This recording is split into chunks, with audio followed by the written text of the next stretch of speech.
علیکم ورحمۃ اللہ وبرکاتہ۔ الحمد للہ رب العالمین والصلاة والسلام علی اشرف الانبیاء والمرسلین وعلی آلہ وصحبہ ومن تبعہم بإحسان الی یوم الدین۔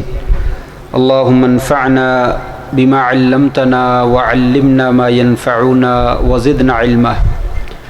عن ابی ہریرہ رضی اللہ تعالی عنہ قال قال رسول اللہ صلی اللہ علیہ وسلم لو يعلم الناس ما في النداء والصف الاول ثم لم يجدوا الا ان يستهموا عليه لاستهموا ولو يعلم الناس ما في التهجير لاستبقوا اليه ولو يعلم الناس ما في العتمة والصبح لأتوهما ولو حبوا او كما قال عليه الصلاة والسلام۔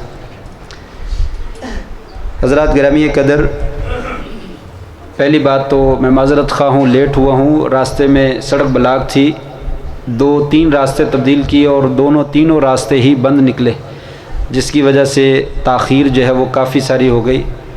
بہرحال نبی کریم صلی اللہ علیہ وسلم کی ایک حدیث میں نے آپ کے سامنے پڑھی ہے، پہلے تو اس کا ترجمہ سنیے، پھر اس میں ایک مسئلہ جو ہے اس کی تھوڑی سی میں وضاحت کروں گا۔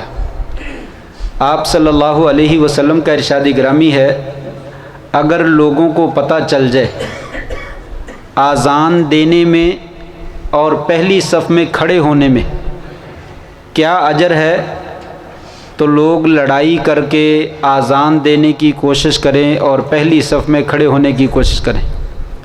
نماز پڑھنے کے لیے جماعت ہوتی ہے، اگر لوگوں کو پہلی صف میں نماز ادا کرنے کے ثواب اور اجر کا پتہ چل جائے تو لوگ آپس میں جنگ کریں، اور آذان دینے کے اجر کا پتہ چل جائے تو لوگ آذان دینے کے لیے بھی جنگ کریں۔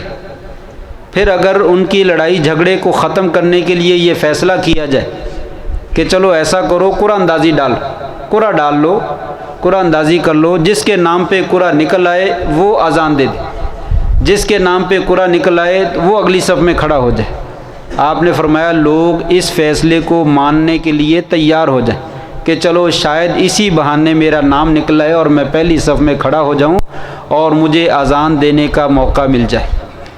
دوسرے نمبر پہ اسی حدیث میں آپ نے فرمایا اگر لوگوں کو جلدی آنے کا پتہ چل جائے، تہجیر حجیرہ سے ہے، حجیرہ کہتے ہیں دوپہر کے وقت کو، یہاں پہ مطلق جلدی بھی مراد ہو سکتی ہے، نماز کی طرف جلدی آنا، اور یہ معنی بھی ہو سکتا ہے جمعہ کے دن جو ہے وہ جمعہ کی نماز کے لیے جلدی آنا، اس لیے کہ وہ دوپہر کے وقت میں ادا کیے جاتے ہیں۔ اگر لوگوں کو پتہ چل جائے کہ جلدی آنے میں کیا اجر و ثواب ہے تو لوگ آپس میں مقابلہ بازی کریں کہ میں آگے بڑھوں گا، میں آگے بڑھوں گا۔ جیسے دنیا کے معاملے میں انسان مقابلہ کرتا ہے کہ ہماری بلڈنگ سب سے اونچی ہے، ہماری دکان سب سے اعلیٰ ہے، ہماری تجارت سب سے بہترین ہے، فرمایا اسی طریقے سے مسجد کی طرف جلدی آنے میں لوگ آپس میں مقابلہ بازی کریں۔ اور تیسرا ٹکڑا حدیث کا جو ہے وہ یہ ہے، آپ نے فرمایا اگر صبح کی نماز اور عشاء کی نماز کی فضیلت کا پتہ چل جائے کہ صبح کی نماز پڑھنے میں اور عشاء کی نماز ادا کرنے میں انسان کو کیا اجر ملتا ہے، کیا فضیلت ملتی ہے، پھر انسان اتنا مجبور ہو کہ وہ چل کر نہیں، بیٹھ کر نہیں، گھسٹ کر، اگر وہ گھسٹ کر بھی مسجد کی جانب آ سکتا ہو تو گھسٹتے ہوئے بھی مسجد کی جانب آئے۔ جیسے بچہ کرالنگ کرتا ہے اور اپنے گھٹنوں کے بل یا اپنے رانوں کے بل، اپنے ہاتھوں کے بل زمین پہ گھسٹتا ہے، فرمایا اگر کوئی آدمی اتنا مجبور ہو جائے تو اس طریقے سے گھسٹ کر بھی وہ پہنچ کر جو ہے وہ مسجد میں پہنچے اور عشاء کی نماز اور فجر کی نماز مسجد میں ادا کرنے کی کوشش کرے۔ تو یہ حدیث میں بہت ساری باتیں بتلائی گئی ہیں، یہاں پہ میں صرف اور صرف جو ہے وہ آذان کی فضیلت کے بارے میں کچھ عرض کرنا چاہوں گا۔ آذان کی فضیلت بہت زیادہ ہے۔ ایک لفظ تو آپ نے اس حدیث میں سن لیا ہے کہ اگر لوگوں کو پتہ چل جائے کہ آذان دینے میں کیا اجر ہے تو لوگ لڑائی جھگڑا کریں اور کوڑا ڈالیں کہ تاکہ مجھے بھی آذان دینے کا جو ہے وہ موقع مل جائے۔ عموماً جو ہے وہ ہماری حالت یہ ہے کہ اگر کسی معزز بندے کو کہہ دیا جائے آپ اذان دے تو وہ کہتے ہیں مجھے شرم آتی ہے۔ چودھری کو کسی کہہ دیں، کسی ایم این اے کو کہہ دیں، کسی ایم پی اے کو کہہ دیں کہ آپ اذان دیں، یہ کوئی کام ہے میرا کرنے والا ہے۔ اتنا عظیم کام ہے، آپ نے فرمایا اس میں قرآن اندازی ڈالیں، لوگ لڑائی جھگڑا کریں، جن کاموں سے حیا آنا چاہیے ان کاموں سے حیا نہیں آتا ہے، اور جن کاموں سے نہیں آنا چاہیے ان سے حیا آتا ہے۔ آپ نے فرمایا قیامت کا دن ہوگا، المؤذنون اطول الناس اعناقا یوم القیامہ، قیامت کے دن اللہ تبارک و تعالیٰ اذان دینے والے لوگوں کی گردنوں کو لمبا کر دیں گے، ان کی اونچی گردنیں دور سے نظر آئیں گی۔ جس وقت جو ہے وہ اعزاز ملتا ہے، کسی کو نمایاں مقام ملتا ہے، کھلاڑی کھیلتے ہیں، کبھی کوئی آدمی اچھی کارکردگی کرتا ہے تو دوسرا اس کو کندھوں پہ اٹھا لیتے ہیں، یہ اونچا ہو جائے، سب لوگوں کو نظر آئے، اس کے مقام کو واضح کرنے کے لیے اس کو اونچا کر دیا جاتا ہے۔ فرمایا قیامت کے دن اللہ تبارک و تعالیٰ ایسے لوگوں کی گردنوں کو اونچا کر دیں گے جو دنیا میں اذانیں دیتے رہے، تاکہ دنیا میں پتہ چل جائے کہ اللہ کا، پنجابی میں کہتے ہیں ہوکا لگانے والا بندہ یہی تھا، اللہ کا ہوکا لگانا، اللہ کی طرف لوگوں کو دعوت دینا، لوگوں آؤ، چھوڑو دکانداری کو، چھوڑو دنیا داری کو، نماز کا وقت ہو گیا، آ جاؤ مسجد میں۔ یہ اتنا پیارا بول ہے اور اتنا عمدہ بول ہے کہ کائنات میں اس سے زیادہ عمدہ بول جو ہے وہ دوسرا ہے ہی نہیں۔ وَمَنْ أَحْسَنُ قَوْلًا مِّمَّنْ دَعَا إِلَى اللَّهِ، اس بندے سے زیادہ بہترین اور خوبصورت اور اچھی بات کس کی ہو سکتی ہے جو لوگوں کو اللہ کی طرف بلاتا ہے۔ یہ اللہ کی طرف بلاتا ہے، لوگوں آؤ، اللہ اکبر، اللہ سب سے بڑا ہے، دکان نہیں بڑی ہے، کاروبار نہیں بڑا ہے، گپیں جو ہے وہ بڑی نہیں، میچ بڑا نہیں ہے، آپس کے فنکشن بڑے نہیں ہیں، لوگوں چھوڑ دیجئے، آؤ اللہ سب سے بڑا ہے، حی علی الصلاۃ حی علی الفلاح، آؤ نماز کی طرف دوڑو، نماز کی طرف۔ تیسری حدیث آپ صلی اللہ علیہ وسلم نے فرمایا جب اذان دی جاتی ہے، ادبر الشیطان وَلَهُ ذُرَاتٌ حَتَّى لَا يَسْمَعَ التَّأْذِينَ، جس وقت اذان کی آواز سنائی دیتی ہے شیطان پچھلے منہ جو ہے وہ دوڑتا ہے، پیچھے کو منہ کرتا ہے اور دوڑ لگا دیتا ہے اور آواز خارج کرتا ہے، ہوا خارج کرنے کی، گوز مارتا ہے، زور سے اونچی آواز سے گوز مارتا ہے تاکہ اذان کے کلمے کانوں میں سنائی نہ دے۔ یہ میں بات بتلانا چاہتا ہوں، ہم میں سے بہت سے لوگ جب اذان ہوتی ہے تو خاموش نہیں ہوتے، اپنی بات چیت جو ہے وہ جاری رکھتے ہیں، توجہ نہیں کرتے ہیں، ڈر ہے کہ کہیں شیاطین کے ساتھیوں میں اس کا ساتھ نہ ہو جائے۔ یہ شیاطین کا کام ہے اذان کی آواز کو نہ سننا۔ فرمایا شیطان جان بوجھ کے گوز مار کر آواز کے ساتھ آواز خارج کرتا ہے حتی لا یسمع التأذین، تاکہ وہ اذان کے کلمات نہ سنیں۔ پھر جب اذان ختم ہو جاتی ہے واپس بھاگتا ہے، پھر دوڑ کے آتا ہے، پھر جو ہی اقامت شروع ہوتی ہے پھر یہی عمل کرتا ہے اور دوڑتا ہوا دور چلا جاتا ہے، پھر جب اقامت ختم ہو جاتی ہے پھر واپس آ جاتا ہے، پھر جو ہے وہ بندے کے دل میں جا کر وسوسہ ڈالتا ہے، جب نماز شروع ہو جاتی ہے اقامت کے بعد خیال ڈالتا ہے، او تیرا تو وہ حساب کتاب پڑا ہے، او جلدی بھاگ، او سلام، جلدی ان مولوی کو بول جلدی نماز ختم کرے، دوڑ۔ ابھی میں نے دیکھا میری ایک رکعت رہ گی پیچھے، کتنے ہی نمازی سلام میرا خیال ہے بعد میں پھرا ہے اور وہ جو ہے وہ پہلے صف میں کھڑے ہو گئے اور باہر نکلنے کی کوشش، پتہ نہیں کیا آفت آئی ہے، یعنی ایک سیکنڈ نہیں وہ تاخیر کر سکتے، زیادہ زیادہ ہم کہیں چلو 1 منٹ انتظار کر لیں، 1 منٹ جو ہے وہ انتظار نہیں کر سکتے۔ معلوم نہیں باہر جو ہے وہ موت انتظار کر رہی ہے، موت کتنی قریب ہے انسان اس کا تصور نہیں کر سکتا، اس کا تصور نہیں کر سکتا۔ موت انسان کے جوتے کے تسمے سے بھی زیادہ قریب ہے۔ ابھی پچھلے دنوں جامعہ سلفیہ ہمارے 3 بندے میری آنکھوں کے سامنے آنن فانن جو ہے وہ اللہ کو پیارا ہو۔ ایک ہمارا بیٹا جامعہ کا اسٹوڈنٹ آخری کلاس کا آخری دن پیپر دینے کے لیے آیا اور جو ہے طبیعت پیپر دینے کے دوران خراب ہوئی ہے، ہسپتال لے گئے ہیں اور شام کو ٹھیک ہو گیا اور صبح کو دم دے دیا۔ دوسرا بندہ اس کے بیٹے کا میں نے نکاح پڑھایا جمعے کے دن اور وہ والد میرے سامنے بیٹھا ہے اور ٹھیک 1 ہفتے کے بعد اس نے اپنی بیٹی کی تاریخ رکھی ہوئی ہے، آج بیٹے کی شادی کر کے جاتا ہے، اتوار کے دن جو ہے وہ دم دے دیتا اور اللہ کو پیارا ہو جاتا ہے۔ اور تیسرا واقعہ تو آپ نے دیکھا ہی ہے فیس بک کے اوپر، ہمارے انتہائی مشفق استاذ قاری نوید الحسن رحمہ اللہ رحمتاً واسعہ، اللہ تعالیٰ ان کو اپنی جوار رحمت میں جگہ نصیب فرمائے، ہمارے تمام فوت شدگان کی اللہ مغفرت فرمائے۔ کتنا خوبصورت منظر ہے، تلاوت کیا رات، صبح ناشتہ کیا، پھر تلاوت کرنے کے لیے جا رہے ہیں، اور 10 منٹ کے 5-15 منٹ پہلے انہوں نے گھر میں فون کیا بیٹے کو، بیٹا جاؤ امتحان ہے وفاق کا، وہاں سے رول نمبر سلپ لے لو۔ میں نے ان کو بول دیا ہے۔ بیٹا رول نمبر سلپ لینے کے لیے گیا دفتر میں، دفتر سے جا کر کہتا بابا نے فون کیا ہے تو رول نمبر سلپ دے دو۔ کہا بیٹا بابا کا پیغام تو آ گیا لیکن بابا خود چلے گئے، بابا خود اللہ کو پیارے ہو۔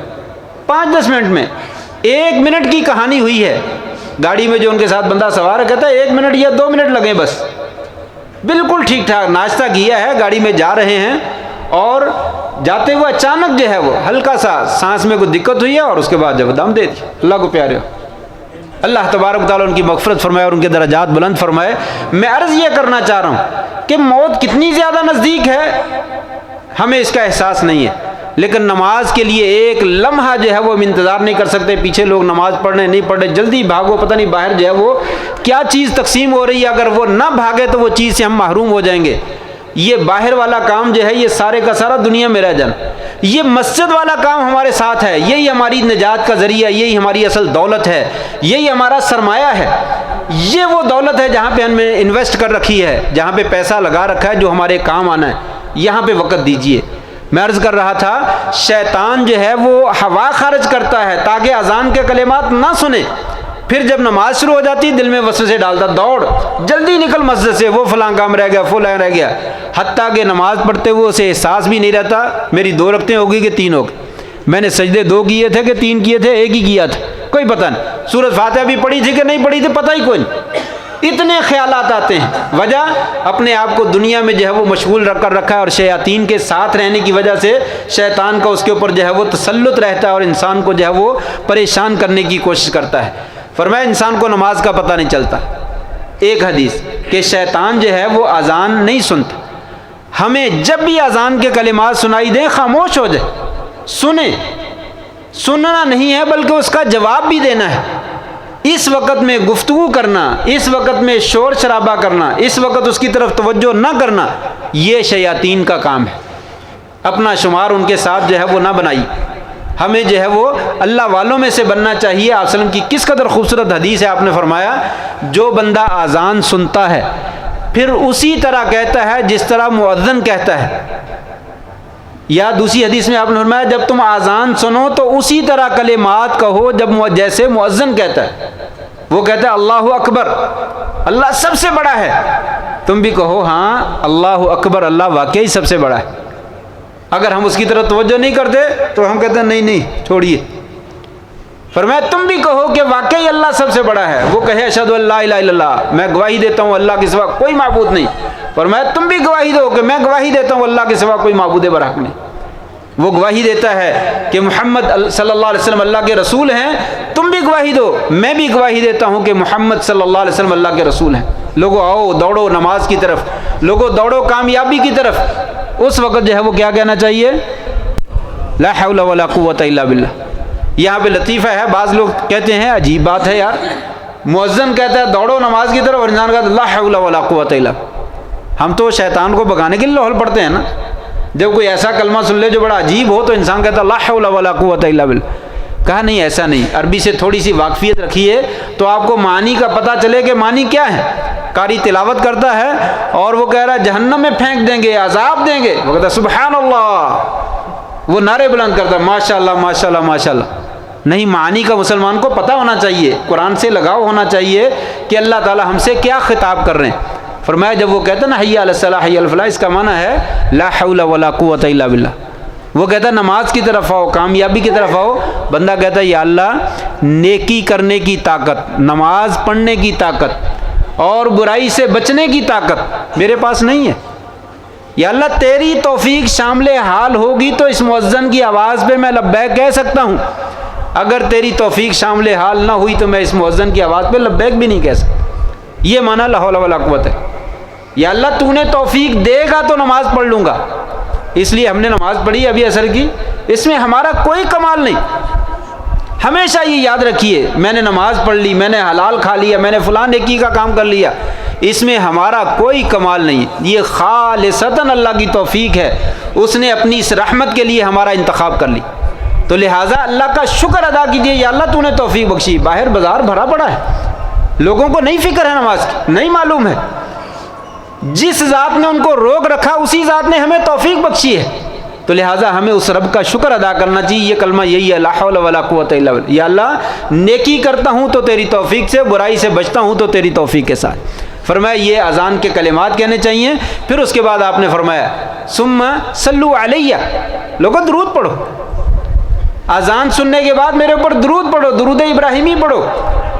فإنہ من صلی علیہ صلی اللہ علیہ بہا عشرا، جو میرے پاس میرے اوپر ایک دفعہ درود پڑھتا ہے، اللہ تبارک و تعالیٰ 10 رحمتیں اس بندے کے اوپر نازل فرماتے۔ درود پڑھیے، ضرور پڑھیے، مسنون بھی پڑھیے، اور جو شریعت نے وقت بتلایا ہے اس وقت میں پڑھیے۔ اذان سے پہلے درود نہیں ہے، اذان کے بعد درود ہے۔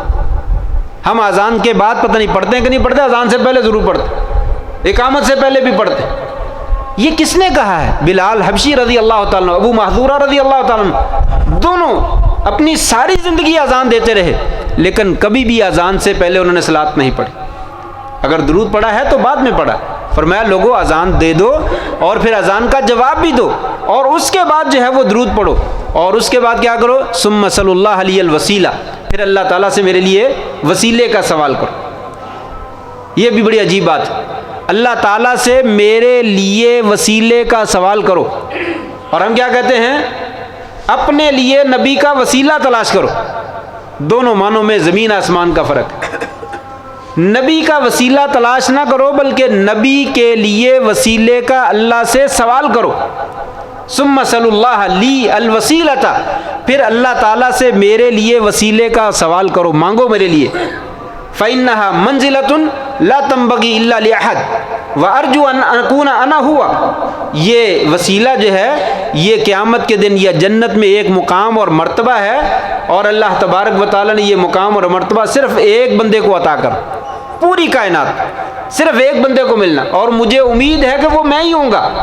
آپ کا یہ فرمان، آپ نے فرمایا مجھے امید ہے کہ وہ بندہ میں ہوں گا، یہ مقام مجھے ملے گا۔ پھر آپ نے فرمایا من سأل اللہ علی الوسیلۃ حلت لہ الشفاعۃ، لوگوں جس نے اللہ تعالیٰ سے میرے لیے وسیلے کا سوال کیا اس کے لیے میری سفارش واجب ہو جائے گی۔ اگر سفارش لینی ہے، کتنا مشکل کام ہے، اذان کو سن لو۔ آپ کی شفاعت کا حقدار بننا چاہتے ہو تو اذان سن لو خاموشی سے، اذان کا جواب دے دو، اور جواب دے کے آپ پر درود پڑھ لو، اور اس کے بعد جو ہے وہ آپ کے لیے یہ دعا پڑھ لو، اللہم رب ہذہ الدعوۃ التامۃ والصلاۃ القائمۃ آت محمد الوسیلہ۔ یہ اسی دعا میں ہے، آت محمد الوسیلہ، اے اللہ محمد صلی اللہ علیہ وسلم کو وسیلہ عطا فرما۔ فرمایا یہ دعا پڑھ لو، جس نے یہ دعا پڑھ لی اس کے لیے میری سفارش جو ہے وہ واجب ہو جائے، قیامت کے دن اس کے حق میں ضرور سفارش کروں گا۔ اس قدر اذان کی فضیلت ہے، چھوٹے سے کلمے 1-2 منٹ کی، لیکن ہمارے پاس دنیا داری کے لیے وقت ہے، ان کاموں کے لیے وقت نہیں ہے۔